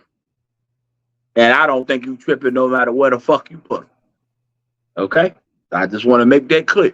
My 12 through 7. I think it at the 6. Yeah. My top 6. My top 5, I think it's solidified. 7, your order might be different, but I think 6 through 12 is where the conversation really starts. With that said, my number 12 is probably the best player minute for minute in the NBA. And the only reason why I got him here, because I think this team is going to blatantly make him miss 25 to 30 games, with the goal being you got to be ready come playoff time. And at that moment, he got to prove me something. And he has not done nothing for me to say that he will prove that. If he does, he has the argument to be the best player in the world. The 7'2", 300-pound, don't know where the fuck he from ass dude. Mr. Joel Embiid is my number 12 from the Philadelphia 76ers. Okay. Now, like Courtney said, which I had said in the beginning, 12 through 7, shake that shit up, bro. You can pull it out, and they could either one of them. The 12th could have been the 7th, the 8th could have been the 9th. It's just like that. You know what I mean? So, with that being said, my number 11 is Kevin Durant. Still, like we was talking about when we were talking about the USA team, and not at the top of his game, but still one of the more elite scorers in the NBA. I'm trying to get his numbers up. 27 a night, 6.6 rebounds, 5 assists, even with a block a game, 1.2 blocks per game. So still an elite level player. I'm not sure how strong the impact on winning is, especially after seeing them get beat the way they got beat, which was kind of crazy. But still, nonetheless, one of the better individual players in the NBA. So I got him at number 11. My number 11. The greatest shooter of all time. One of the 12 greatest players of all time. Just came off a hell of an Olympic performance today. Problem is, when he get to the Golden State Warriors and they do that trap on his ass, he ain't swinging that motherfucker to Kevin Durant or LeBron James no more to get that motherfucker back. Shit going to it's going to pods and goddamn Jonathan Kuminga, and it's not gonna be the same effect. So, but all them great nights he have, he gonna do like he did in the Olympics this year. He gonna have 4 nights where it ain't gonna be looking sweet. But with that said, when he magical, that motherfucker gonna be magical. Nah, for real. But he gotta finish. Somebody gotta finish outside my top 10. And it's gonna have to be his little light skinned ass. So I suggest you work on having some more kids with your girl, because that's the only joy you're gonna get. Because the most important game you're gonna play this season, you just played it today. Yeah, Mr. Stephen Curry of the Golden State Warriors. All right. My 11, as y'all can see, it's kind of a theme with teammates for me on my list, like that were eligible for this list. I think a lot of the guys that were eligible for this list, ironically enough, were close enough in position that where it kind of felt like that. But it's been an argument about this guy who's the best player. It's Devin Booker, like between him and Kevin Durant. Devin Booker is my number 10 guy, 10th best player in the league coming into the season or ending this season for me, going into next season. Could have easily had, like I said, shake it out. I think you had Booker like 14, 15. Like you already named Booker. I had Booker at 16. Okay, yeah. So which I get that too. I get that. So, but yeah, I got Booker at 10 right now. All right, my number 10. We know what he can do. He puts the motherfucker in the goal with the best of them. One of the greatest scorers of all time. The greatest 7-foot scorer of all time. I think this season, with the addition of Tyrus Jones, he should have a career high in rebounds per game. And I think he should have a career high in block shots per game this season. Meaning I think he got a chance to make all defensive team this year, quiet as kept. With that said, the man does what he does. I don't think he shoot enough sometimes. For those who know, this is if you're a fan of the show, you know this is Wet Guy. From the Phoenix Suns, Slip Reaper, Mr. Kevin Durant is my number 2. All right. I was trying to think of the lead up, like the soliloquy I could deliver for number 9, because I think he kind of deserves something different. I only think greatest player of NBA in NBA history to me. You know what I mean? This is coming from a guy that watched Mike in the playoffs. All right. I'm not one of them kids that didn't get to see Mike. I watched Mike with my own 2 eyes score 48 in a playoff game. I know how great Mike was. LeBron James is the greatest player in NBA history for my money. 25, 7, and 8 at 39 years old is fucking diabolical. That's nuts, bro. Like, that is nuts. Like, motherfuckers never reached them type of numbers ever, and he's clearly like on the downward trajectory in his career. Like, everybody knows this. But listen to what I just said, man. 25, 7, and 8 at 39. He'll be 40 in December. That's crazy. So for that alone, I had to have him. He's got to be a top 10 player in the NBA, which I get a couple of guys might not want to play. I think it's pure hate if you don't have him in the top 10. But I mean, I can kind of understand, some people's like, because somebody got to be outside, like Courtney said. You know what I mean? But it ain't gonna be him for me. Damn sure ain't gonna be him. So y'all got LeBron at 9. All right. By number 9, I didn't want the motherfucker to begin with. Let's go. I'm glad Last year it was 3 players in the league that was top 10 in total points and assists. The other 2 players was Luka and Jokic, which finished top 5 in the MVP voting. And guess who also finished top 5 in the MVP voting? He did finish top 5. Yeah, okay. Yeah, he finished 5th. Okay. And he averaged the most points of any American player in the league last year. He's won more playoff series than the legend Carmelo Anthony for this organization. This little midget motherfucker has got his on his back. The man took $100 million discount for his home. Again, nigga, I will never do that for you in life. Okay, don't ever think that will happen with us. Okay. From the New York Knicks, Mr. Jalen Brunson. Love it, bro. I didn't think you was gonna put him in the top 10, man. I struggled. I didn't think you was gonna have him that high. I struggled. Really, the separator between him and Curry was the team aspect of what they would do with their team, and then Embiid with the injury aspect. So I got Brunson in there. I don't think he's a better player ability per ability than them, but I think he would be more available than them, and I think he would have the production to make up for the fact that he's more available. So my number 9 was Jalen Brunson. All right, my number 8, which Courtney already named him, but greatest shooter ever. Like you said, anybody on this list, man, it can go from the next guy on. Honestly, probably 6 too. He could have been to this. He could have been to this too. But yeah, Stephen Curry. I agree with Courtney. I think we're gonna see a lot of off nights for him because of the fact that he's the only guy that can do what he does and the attention that's gonna be placed on him. But like he said, when that motherfucker magical, it's gonna be magical, bro. It's not gonna be. It's gonna be magical. So, I got Stephen Curry at number 8. Okay, my number 8, which we had the same mindset for this. I felt like I had to give him a little more than just say it's him. They did a list on ESPN of the top players of the 21st century, and he was number 1 on this list. And I'm just here to tell y'all why. Of course, he's first in all NBA history, but for the 21st century, he got 10,000 more points than the second place guy in Dirk Nowitzki. He's second in the 21st Paul and got 1,600 more than Russell Westbrook. And the next closest active player is James Harden, who got 7,600, meaning he ain't gonna never catch that motherfucker. Nope. That's what the fuck that means. All right. He's 5th in the 21st century. He's 100. I'm sorry.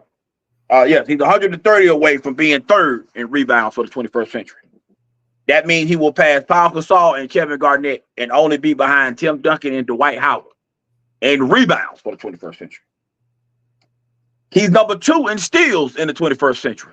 Only 2 players got over 2,000 steals in the 21st century, him and Chris Paul. He's even 33rd in blocks. So the motherfucker pinning his shit on the glass while he at it. Of course, you know he's the only small forward on the list that high. Mm-hmm. He go to kicker because he can't shoot. Let the world tell him. He's 66 threes away from being top 5 in the 21st century in threes made, behind Steph Curry, James Harden, Damian Lillard, and Klay Thompson. And he's coming off being the MVP of the fucking Olympics at 40 goddamn years old. I can't stand this motherfucker. I can't stand how they do the narrative on this son of a bitch. But when it comes to production, night in and night out, we cannot dispute that. And the only reason why I got him 8th instead of 11 or 12, because I don't think he gonna let JJ Redick down. Because I don't believe he got this man hired and not know what the fuck comes with this. Yeah. And I think he used the Olympics as the way to start getting into shape early, which tell me that motherfucker coming. Mm-hmm. And when he coming, because he's embracing gray hair. So you know he don't give a fuck no more. Yeah. He used to be conscious of that shit. Yeah. I swear to God, I wanted to put him top 5 just because he went with the salt and pepper. I'm trying to tell you. Because he don't give a fuck at this point. It's almost like my son here. Y'all ain't going to keep fucking with me now. I did what I told y'all I was going to do, and I done it. So with that said, my number 8 from the Los Angeles Lakers is LeBron James. Okay. Like to see that. Now, my number 7. My number 7 was in contention for number 1. I'm gonna just flat out tell you he was in contention for number 1, and a lot of that for me was contingent upon how his playoff run ended. But 26 tonight, my bad. 26 tonight, 5.4 rebounds, 5.1 assists, 1.3 steals, Mr. Anthony Edwards, which I fully expect, just like Paolo Banchero, to be in the conversation for best basketball player on planet Earth. I don't know how long it's going to be, but it's going to be a time where you calling him the best basketball player on planet Earth. Right now, I got him at number 7, but he coming for 1. My number 7 is pretty much the same guy. With that said, you need to make all defenses still. If you truly want them special, if you Kobe, if you Bron, if you Jordan, they got it on both ends. Even Magic Johnson, I think, got an all-defensive team, but I'm not mistaken. I know Bird do. I'm not positive about Magic, but I know he got a steal title. But if you one of them dudes and you in your athletic prime, now's the time, bro. With that said, my number 7 is the same guy for the Minnesota Timberwolves, Anthony Edwards. All right. 6. About the 5th dude would have had the same. I'm about to have to play a pick 5 out this motherfucker. No, word up. I don't expect to have that many, but all right, 6. I got like I said, it could have been easily as low as about 13, 14, but I mean, I had to honestly respect everything that he does from I don't want to say like an efficiency standpoint, but from an effective standpoint, he just flat out effective. One, he was first in his league, 34 a night, 11 rebounds, around right under 6 assists. Joel Embiid, as much as I hated that, I can't argue with the production. You know what I mean? He just like one of the most effective players, like I said, in the NBA. So from a production standpoint, he gotta be this high for me. I got him at 6. All right, my number 6 was the only player in the NBA last year to make all NBA and all defensive team. Lakers fans told me that, man, he don't look like he did when he left New Orleans. We averaged 25 points, 12 rebounds, 3 assists, one steal, and 2 blocks. But guess what he averaged the last 2 years? 25 points, 12 rebounds, 3 assists, 1 steal, and 2 blocks. It looked like Anthony Davis has figured out how to take care of his body over the course of the season. Because guess what he also did last year? His career high in games played of 76 games. I say all that to say, I think he knows is now. So for the next year or two, I expect him to be in the hunt for the MVP of the NBA. So my number 6 for the Los Angeles Lakers is Anthony Davis. All right, top 5 time, y'all. We're getting down to the nitty gritty. Now, I mean, honestly, I think these are the top 5 guys in the league. I think you probably shuffle the top 5 guys in the league up, but shuffle them up specifically for top 5. But 5, I got Greek Freak. I ain't even really gonna be too much drawn out shit with him. Y'all already know what it is with Greek Freak. Arguably the best two-way player in the NBA. But for whatever reason, not for whatever reason, but it's obvious reasons. But I mean, it's problems with people have questions about him being able to finish out games on the offensive end, especially in the playoffs when defenses are centered and geared towards stopping him. But honestly, man, if Greek Freak not hurt, it's literally like 1 or 2 players / team matchup that really all that shit will even work for. And I think a lot of that shit get overblown. But healthy wise, Greek Freak, one of the best players in the NBA. I got him at 5 right now. All right, my number 5 is the guy who got benched. Mama said, "Why y'all fucking with my baby?" 27, 8, and 5. You can pretty much pencil it in. I think he's the best rebounding big wing in the league. I think he's the best defensive player. That's a top 12 player in the league. That's a wing. Mm-hmm. But for some reason, he's just corny. He's a corny ass basketball player. You say that because you like No, I just think he's a corny dude. So I think that leads to the hate, which is why everybody was picking on him, trying to make a moment after he won the title and shit like that. But when it comes to playing basketball, that 6'10", 245-pound motherfucker is nice. And he's the defending champ, and he's coming back to defend the throne, and I fully expect him to be in the hunt again. With that said, my number 5 from the Boston Celtics, Mr. Jason Tatum. All right, I like it. All right, so my number 4, 30, 5, 6, 2, and right under a block a game. That is fucking phenomenal. Let me say that one more time. 30 points a game, 5.5 rebounds a game, 6.2 assists per game, 2 full steals a game, 0.9 was right under a block a game. This man literally does everything you want on a fucking basketball court except sell the popcorn. That's Mr. Shai Gilgeous-Alexander. Another one of the guys that was legitimately competing for number 1 player in the world, but for right now, he's number 4 in my book. Number 4 is coming out 5 straight first team All NBAs. Yeah. 2022, he averaged 28, 9, and 9. 2023, he averaged 32, 8, and 8. 2024, he averaged 34, 10, and 9.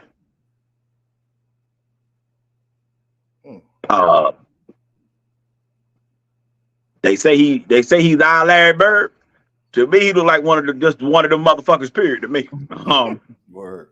The only thing with him is will he step up on the defensive end? Because I think it's the first time the media is going to turn on him in a way that he's not used to.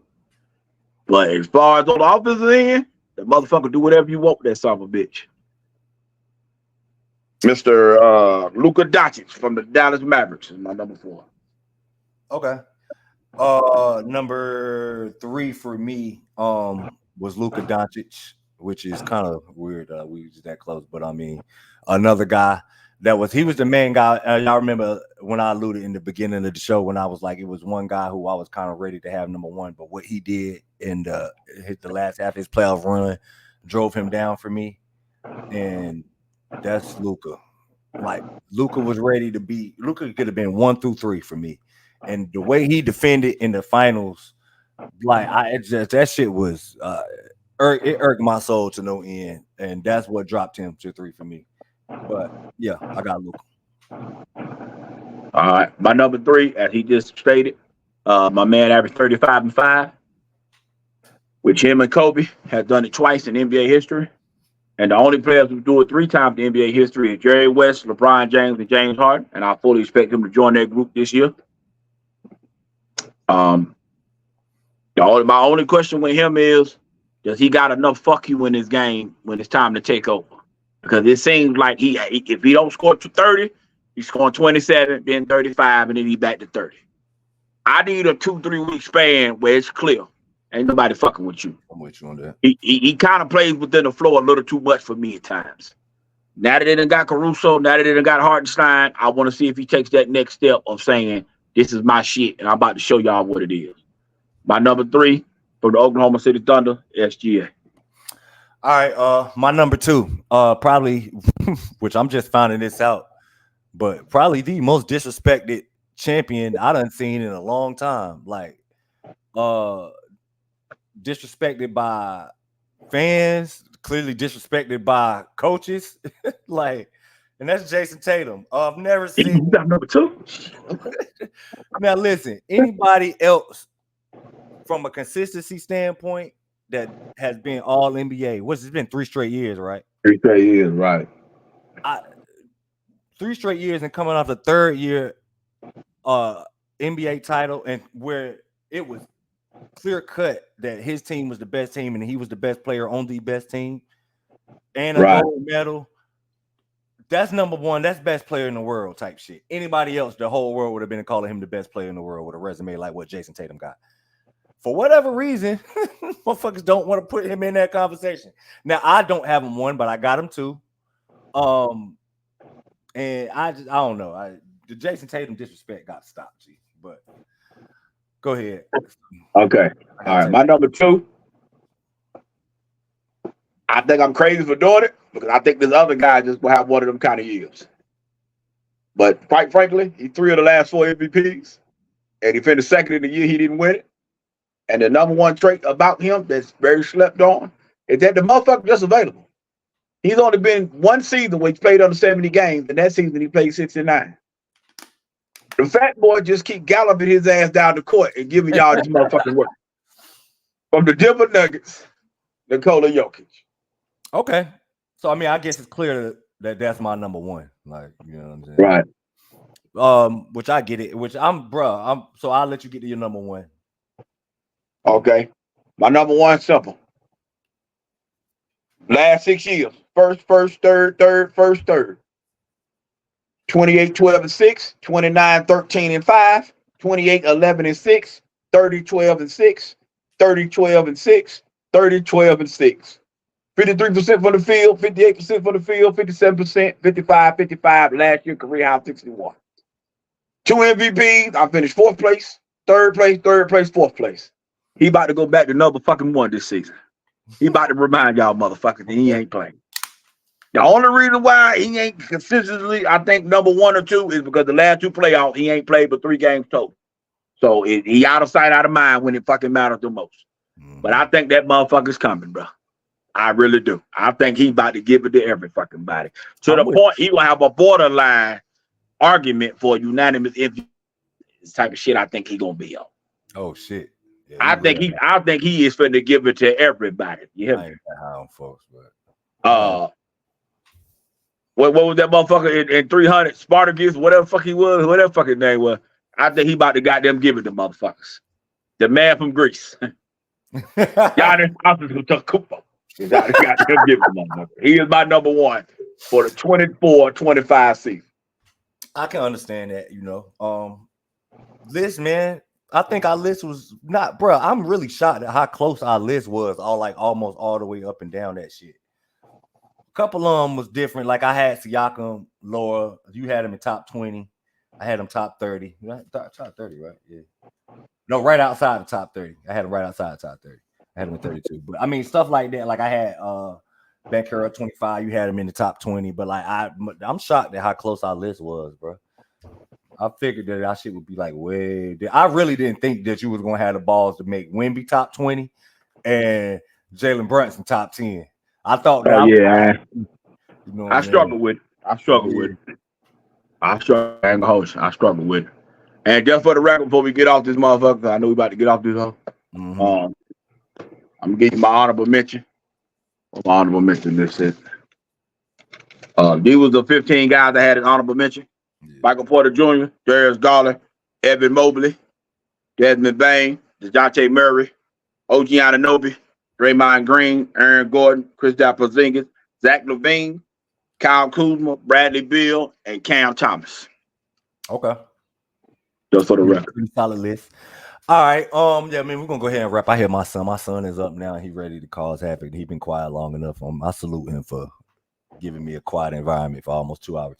All right. As I alluded to earlier, last show we're gonna do of the current season. We're gonna take a 3-week break, y'all. We're gonna come back the very first week of September. New show, new everything. It's gonna be different shit. Y'all already know how it's gonna be, but we got the first few episodes we kind of already mapped about. We're gonna kind of like bring in the season, and then we're gonna do a season or a team preview of every single team based off of the division. We're gonna cover all 30 teams. You already know how we rock. We're gonna cover all 30 teams to start to kick off the new year. So y'all be on the lookout, man. Courtney, you got anything else you want to say, man, before we get up out of here? Oh, I just got one. His missus, because I publicly because you ain't giving permission to. But we got new merchandise coming. I ain't got none of the old shit. That's all I'm saying. 4XLT is all I ask for. A toboggan, a hoodie, a goddamn t-shirt, anything. That's all I'm saying. Different in season. That's all I'm saying. Shit about to be real different in season 3. I ain't got none of the old shit. That's all I'm saying. That's all I'm saying. Like truth be told, I ain't got nothing new. I still got the same 2 hoodies that I got. It don't matter. There's 2 more than me. I got.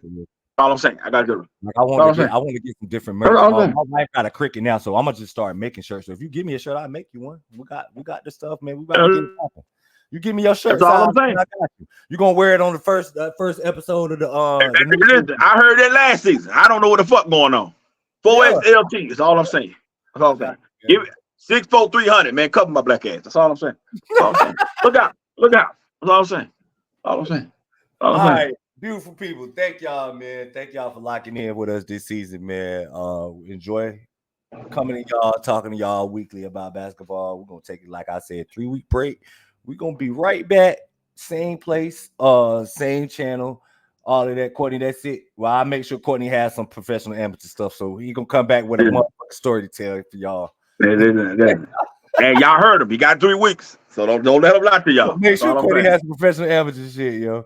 All right, man. Once again, man, y'all like and subscribe to content, man. I gave the social, so I'll give it one more time. Pro Am Pod on TikTok, Professional Amateurs Podcast on Instagram, Professional Amateurs 919 on YouTube for the guys and girls that's listening on the pod feed. Y'all can catch us on YouTube. Nothing else from my man Courtney. Catch y'all next time. We out.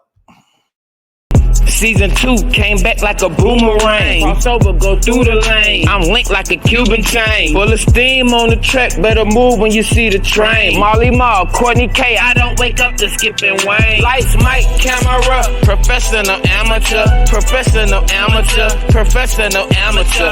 Lights, mic, camera, professional amateur. This that season 2, we coming back, nothing but stamina. Light, mic, camera, professional amateur. Professional amateur. Professional amateur. Lights, mic, camera, professional amateur. This that